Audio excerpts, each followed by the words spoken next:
সন্ধ্যা নামতেই গোটা বাড়ি ঘিরে ফেলে ব্ল্যাক কমান্ডো বাহিনী। সেনা প্রধানের দায়িত্বে থাকে কালো পাহাড়ের মতো বিশাল চেহারার দাঁতাল। তারা বাড়ি ছাড়ে ভোরের আলো ফোটার সময়। এই পরিস্থিতিতে বিকাল হতেই প্রাণ বাঁচাতে বাচ্চা কাচ্চা সহ রায় পরিবারের 15 জন সদস্য আশ্রয় নেন একটি বিদ্যালয়। এই ব্ল্যাক কমান্ডো বাহিনী হলো জলদাপাড়ার বুনো হাতির দল, যারা বাড়ি ছেড়ে বিদ্যালয়ে আশ্রয় নেন। তারা হলেন ফালাকাটা ব্লকের শালকুমার গ্রাম পঞ্চায়েতের খাওচাঁদপাড়ার মানদা রায়, তার বড় ছেলে সহদেব ও ছোট ছেলে সুব্রত এবং তাদের পরিবারের সদস্যরা। অপরদিকে সুব্রত জানালেন, 9 বিঘা জমি 6 মাসের জন্য লিজে নিয়ে ভুট্টা চাষ করেছিলেন। হাতির দল গত বৃহস্পতিবার থেকে শনিবার পর্যন্ত 3 রাতে সব শেষ করে দিয়েছে। একটি দানাও ঘরে তুলতে পারেনি। সেই জন্য রবিবার বিকালে ট্রাক্টর দিয়ে সমস্ত জমিটাই চাষ করে দিয়েছি। তিনি জানালেন, প্রায় 1 লক্ষ টাকা খরচ করে ভুট্টা লাগিয়েছি। সুব্রত জানালেন, খাওচাঁদপাড়া গ্রামের 13/98 পার্টে তাদের বাড়ি। অন্যের জমি লিজে বা আধিয়ারি নিয়ে কোনোভাবে সংসার চালান। তিনি জানালেন, 9 বিঘা জমি নবীনুর ইসলামের কাছ থেকে 6 মাসের জন্য লিজ নিয়ে চাষাবাদ করছেন। গোটা জমিতেই ভুট্টা চাষ করেছিলেন। প্রায় 60 থেকে 70টি হাতি গত বৃহস্পতিবার থেকে শনিবার এই 3 দিনে সব খেয়ে ও পা দিয়ে মারিয়ে শেষ করে দিয়েছে। একটি দানাও ঘরে তুলতে পারেনি। সেই জন্য সমস্ত জমিটাই চাষ করে ফেলেছেন। মনোদা রায় জানালেন, স্বামী মারা যাওয়ার পর 2 ছেলে সংসারের হাল ধরেছে। তিনি জানালেন, সন্ধ্যা হতেই 1 সপ্তাহ ধরে হাতির দল তার বাড়ির চারদিকে ঘিরে ফেলে। সেই জন্যই প্রাণ বাঁচাতে 8 কিলোমিটার দূরে খগেন্দ্রনাথ বর্মন শিশু শিক্ষা কেন্দ্রে গিয়ে মেঝেতে বিছানা করে সকলেই থাকেন। ঘরে তালা দিয়ে চাল ডাল সঙ্গে নিয়ে চলে যান। রাতের খাবার ওই শিশু শিক্ষা কেন্দ্রেই করেন। সকাল হতেই আবার সবাই চলে আসেন। গত 1 সপ্তাহ ধরেই এইভাবে চলছে তাদের জীবনযাপন। পরিবারের বড় ছেলে সহদেব রায় জানান, এমন তাণ্ডব আগে তারা দেখেননি। গত বছরও ধান ও ভুট্টা চাষ করেছিলেন, একদিনও হাতে আসেনি। আর এবার তো ভুট্টা তোলার সময় থেকেই তাণ্ডব শুরু। চোখের সামনে সব শেষ করে দিল, কিছুই করতে পারলাম না। আর বিকাল হতেই সব ফেলে সবাইকে নিয়ে রাতে থাকার জন্য চলে যাই বিদ্যালয়। সেখান থেকে পরদিন সকালে এসে দেখি ভুট্টা খেতে দফা রফা করে দিয়েছে। তিনি জানালেন, এই 9 বিঘা জমিতে কম করেও বিঘা প্রতি 12 কুইন্টাল করে ভুট্টা হতো, যার বাজার মূল্য প্রতি কুইন্টাল 1800 টাকা থেকে 1900 টাকা। সব মিলে প্রায় 2 লক্ষ টাকা তাদের ক্ষতি হলো। জলদাপাড়া পশ্চিম রেঞ্জের রেঞ্জার অয়ন চক্রবর্তী জানান, 6টি টিম এদিন ডিউটি করছে। ওই রায় পরিবারকে ক্ষতিপূরণের ফর্ম দেওয়া হয়েছে। আবেদন করলে সরকারি নিয়মে ক্ষতিপূরণ পাবেন। Bureau report, Falakata Times. আপনার জমিতে যে ভুট্টা হয়েছিল, টোটাল কত বিঘা ভুট্টা লাগিয়েছিলেন এবং কতটুকু ঘরে তুলতে পারছেন কি? তুলতে পারিনি। কেন? ওই যে হাতির জন্য। কি করছে হাতি? ভুট্টা খাইছে।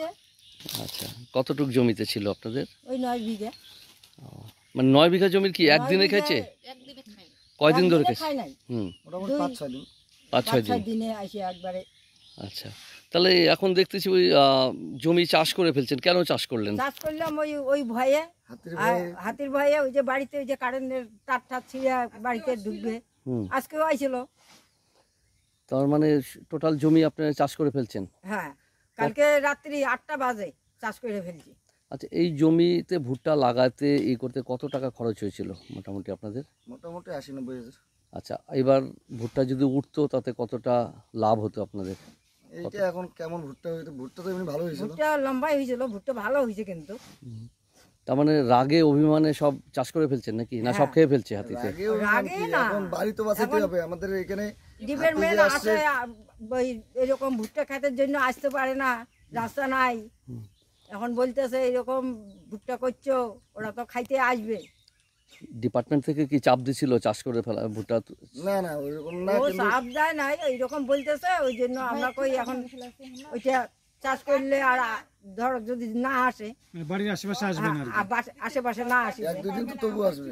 এই যেমন কালকে ভুট্টা ছিল না, আসছিল এখানে, এই যে দিয়ে গেল ঘরের পিছনে, সাথে সাথে ডিপার্টমেন্ট লোক ফোন করছে, আসছে, আইসে এদিকে নেওয়া হয়েছে। না বাড়িতে ঢুকে 3-4 দিন থেকে তো এই ভুট্টা খায় আর বাড়িতে এদিকে সবাই দিকে যায়। গতকালকে তো ঢুকতোই বাড়িতে, একবার সবগুলোই ঢুকে, কিন্তু ওই কারেন্টের তার ছিঁড়াতে এই পুরো আগুন জ্বলছে না, শর্টকার ভয়তে ঢুকে নেই আর কি। এটা নিজেরই জমি আপনাদের? না নিজে না দিই, ও আদি নিছেন? হ্যাঁ আদি। আচ্ছা, আদি মানে অর্ধেক অর্ধেক আপনাদের? হ্যাঁ অর্ধেক অর্ধেক আর কি, আমরা যদি পাই এরকম কাজ করি আর কার কয়দিন জমি এরকম এটা? কার খাবো। অ্যাকচুয়াল জমিটা কার? এটা জমিটা অ্যাকচুয়ালি এই যে গোপালদার, গোপাল কি? গোপালের ছিল, আর ও লেজ এখন দিছে আর কি। লেস নিচে আর কি আমাদের নবীনুদ্দা, আচ্ছা, নাই ওনার মাইরে। কাছ থেকে আমি করছি আর কি, আদিতে করছি। মানে কত দিনের আদি নিচ্ছিলেন, কত বছরের, এরকম কিছু আছে? এরকম তো লিস্ট তো নেওয়া আছে 6 বছরের নবীনুদ্দার। আচ্ছা, আমি এখন আদি করতেছি আর কি। ওই যে ভুট্টা করলো আর কি, তার এই মানে ভুট্টা করলো, নবীনুরের কাছ থেকে আপনি আবার নিচ্ছেন, আপনি হ্যাঁ, আদি করছেন। এখন আবার ধান করবো। এখন ধানটা গাড়বে আর কি। আচ্ছা, গত বছর কি ভুট্টা ঘরে তুলতে পারছিলেন? হ্যাঁ গত বছর গত বছর পাইছি, এটা আগুড়ি করছিলাম তো। আচ্ছা, তো এই বছর একটাও তুলতে পারলেন না? না আচ্ছা, আপনার কি? দুই দিন হাতিতে মানে যে কয়দিন খাইছি 5-6 কালকে প্রচুর ভুট্টা, ভুট্টা তো ছিলই, মাঝে সাঝে ছিল ভুট্টা, হ্যাঁ। কিন্তু ওই ভুট্টা রাখাতে ওগুলো তো থাকবে না। আর এই পুরা খেতে মোটামুটি 1-2 কুইন্টাল ভুট্টা তুলে কি করবো আমি? আচ্ছা, আচ্ছা। কত কুইন্টাল আসতো ভুট্টা মোটামুটি? আর মোটামুটি বিঘাতে মোটামুটি 12-13 কুইন্টাল তো আসতোই। এরকম। তো 12 কুইন্টাল। আচ্ছা, আচ্ছা। আপনার নাম? আমার নাম সুব্রত রায়। আচ্ছা, আপনার নাম? মানব দ্বারায়। মানবতা রায়। এটা কোন এলাকা পড়ছে? খাউচাঁদপাড়া। এটা খাজত পাড়া। তার মানে এই হাতির অত্যাচারে আপনারা পাগল হয়ে যাচ্ছেন একদম। পাগল মানে পাগল ঘুম হয়ে নাই, গেছি। আজকে শরীর কাঁপে, দিনেও কাঁপে, রাত্রেও কাঁপে। হুম। খাওয়া নাই, বাড়িতে থাকতে পারি না, বর্তমানে স্কুলে যাই ঘুম না হলে কি খাওয়া যায় চাষ পেটে? করে ওই আপনারা নিরাপদে স্কুলে- থাকার একটা মানে ইসি করলেন।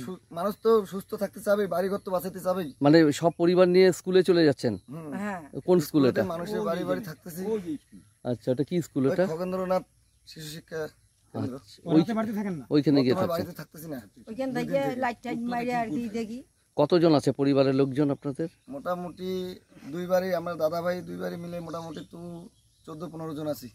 আচ্ছা, দাদার কি নাম? সহদেব রায়।